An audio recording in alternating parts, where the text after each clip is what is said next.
Скъпи семейства, малко информация за нашето пътуване. Това е Кливланд Браун младши, който наскоро получи значка за заслуги по PowerPoint. О, обичам властта.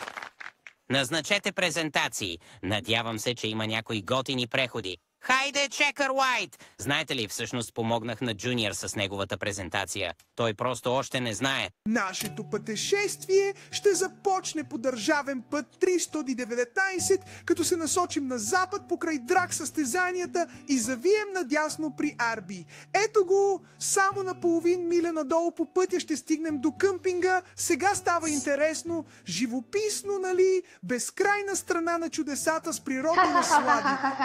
Вижте, този огромен простор от девствена територия, гъстата, буйна гъсталака, където ако се вгледате достатъчно добре, можете да видите моя пенис и тести си. Моя пенис и тести Аларма си! за грешка. И тази грешка беше да ти позволя да направиш тази презентация.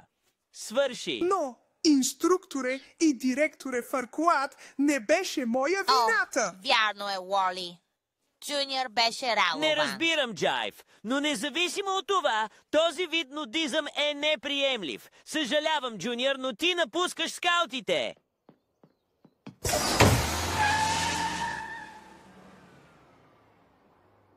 Предвид сериозността на ситуацията, не е уместно да се прави или казва нещо смешно в момента. Съгласен съм. Нека го направим направо.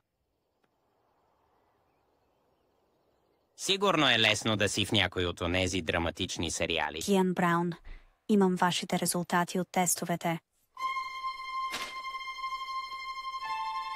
Имам. Рак на дебелото Не, черве. не можем да го изключим, хора. Връщаме се след малко.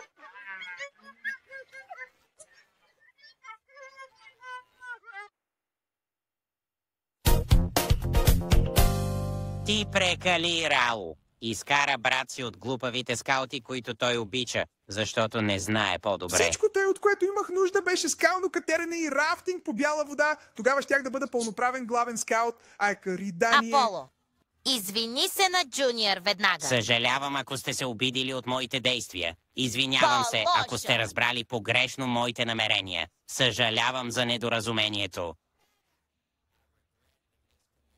Рала, къде по света се научи да се извиняваш така? Джон Едуардс! Съжалявам, че и отне толкова време да умре. Ще се омъжиш ли за мен? Рало, това, което направи днес, беше неприемливо. Докато не се извиниш искрено на брат си и не спреш детинските си шеги, ще стоиш в стаята си. Имаш ли проблем с това? Не е наказанието, което аз бих избрал. Но можем да го обсъдим, когато се върна от банята. От самото начало! Арамен!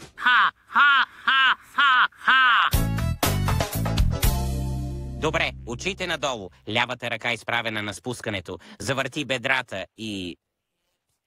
Махало! Какво мислиш, че правиш? В тези игри е окей да стреляш по ченгета, но не мога да убия тюлен с малък мозък. Не трябва да играеш никакви игри. Наказан В си. стаята си съм Хонър. Ах, възвишените радости на женско наказание. Кливланд, няма да ударя детето си, но мъжа си...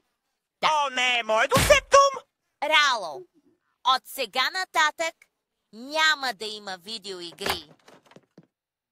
Без интернет, без Angry Birds, без Angry Birds за Android, без Kindle, без Zune, без Stivo, без Roku, без Pronto, без Pixie, без Switchit, без Playpad, без Migo, без Linkster, без Texas Hold'em с 7 възрастни комарджи, които по някакъв начин влязоха в стаята ви. Без Tivo,